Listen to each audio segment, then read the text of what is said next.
The origins of theater. We don't know exactly when drama first appeared, but we do know that it grew out of ritual and storytelling. And we do know it almost certainly began in sub-Saharan Africa. Indications of ritual performances can be traced back as far as 6000 BC. Ritual is a collective ceremony performed by members of society. Our rituals are baptism, bar mitzvahs, bat mitzvahs, quinceañeras, wedding ceremonies, funerals, black robes on judges, changing of the guard, saying the Pledge of Allegiance. All these are rituals.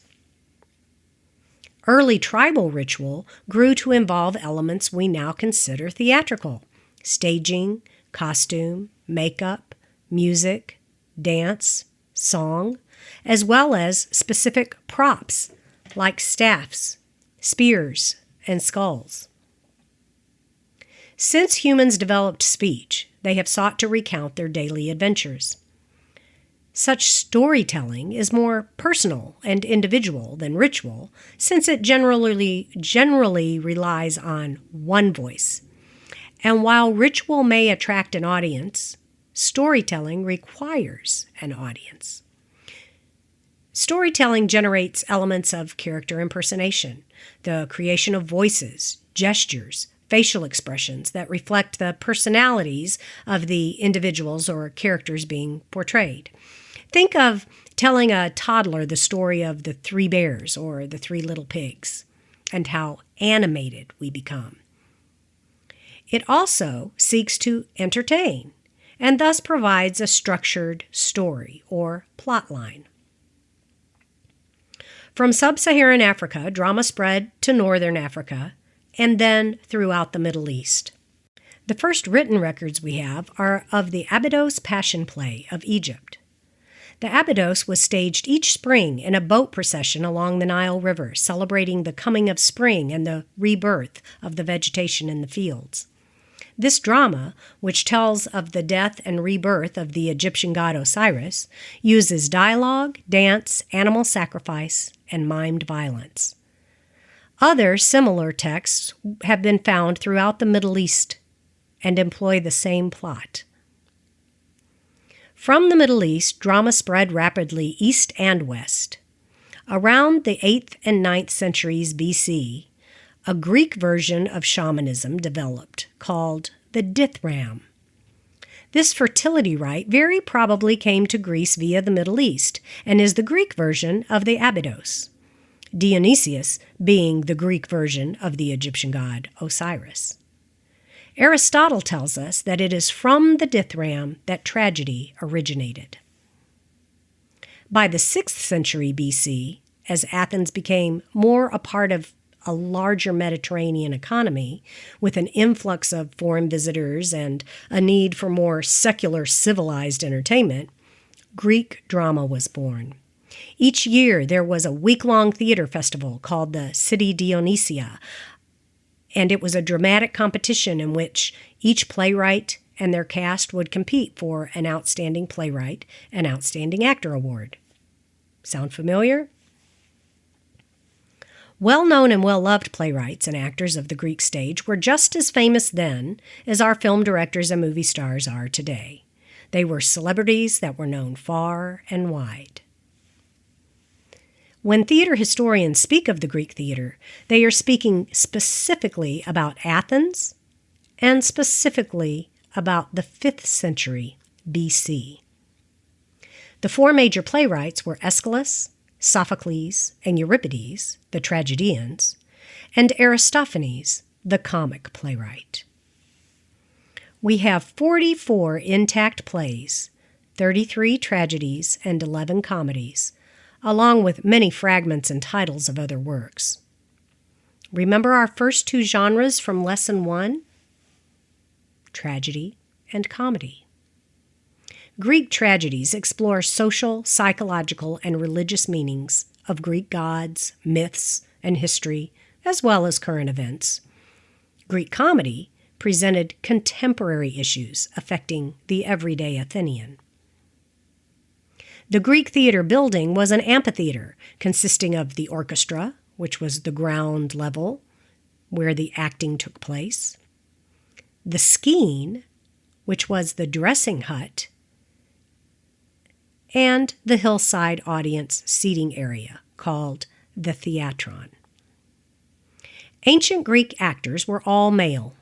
Plays were performed by 2 actors, and then later a third, who by changing masks could play multiple parts. The actors were supported by a chorus of 12 to 15 singer-dancers who chanted their lines in unison rather than speaking them. The chorus stood metaphorically and literally between the principal characters and the audience. Greek tragedy actors performed in masks, elevated shoes, elaborate headdresses, and long, colorful gowns, while Greek comedic actors performed in lumpy costumes with distorted masks. Greek tragedy was chanted or sung, not spoken. The chorus danced, sometimes formally, sometimes in wild abandon. Greek tragedy is therefore the foundation of not just Western drama, but also of Western musical theater, including opera. Greek comedy, in contrast, is the foundation of burlesque, satire, slapstick, and farce. They are full of broad physical humor, sexual gags and innuendos, and brilliant wordplay and repartee. Roman theater we're not going to spend too much time on. Most Roman plays were adaptations of Greek models, with Greek characters, Greek gods, and Greek struggles. The Romans were known for their architecture, however, and their engineering, and they created some beautiful theaters. They did away with the Greek hillside amphitheater and designed a theater that was an entirely integrated structure set on a level plane. They cut the orchestra in half and made tunnel entrances into the sides, called vomitoriums. These gave us our first wings for entrances and exits. The Roman theater degenerated into sheer spectacle and decadence by the end of the empire, and many of their theaters were converted to arenas for gladiator combat and other barbaric entertainments.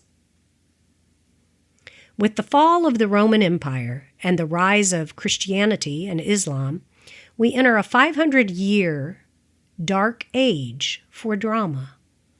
Both religions banned theatrical representations altogether. Actors were excommunicated, theatrical performances were forbidden.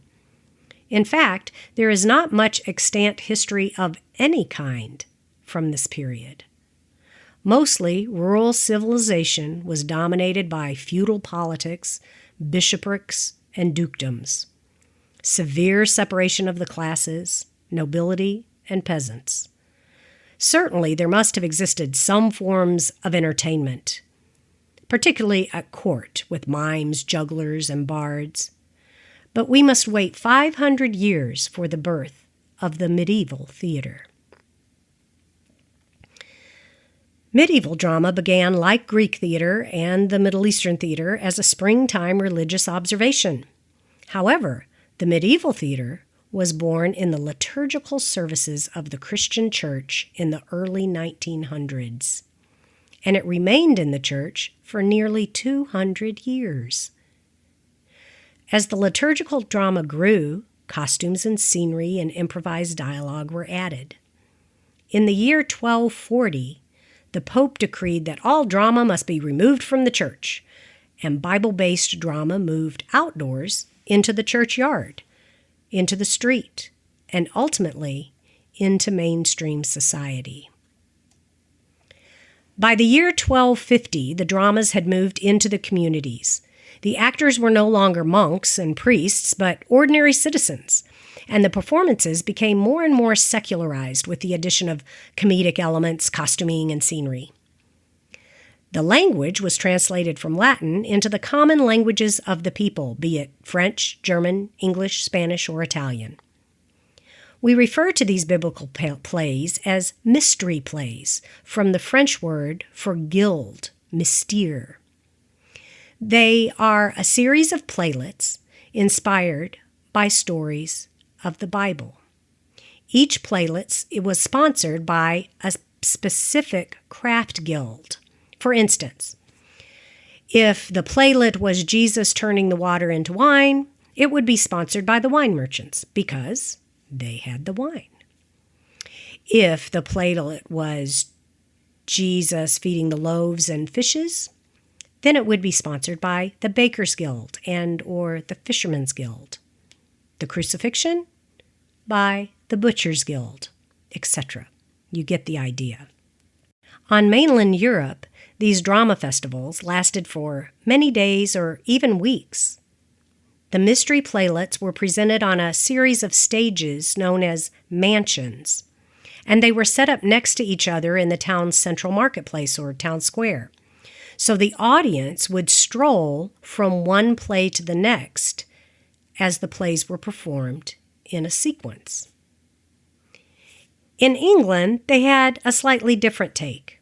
The playlets were produced on a series of wagons that were pulled around the town to different stations during the course of a day at the springtime festival known as the Corpus Christi. You might imagine it looked something like the Rose Bowl Parade or Macy's Parade, many different pageant wagons, each representing a different playlet.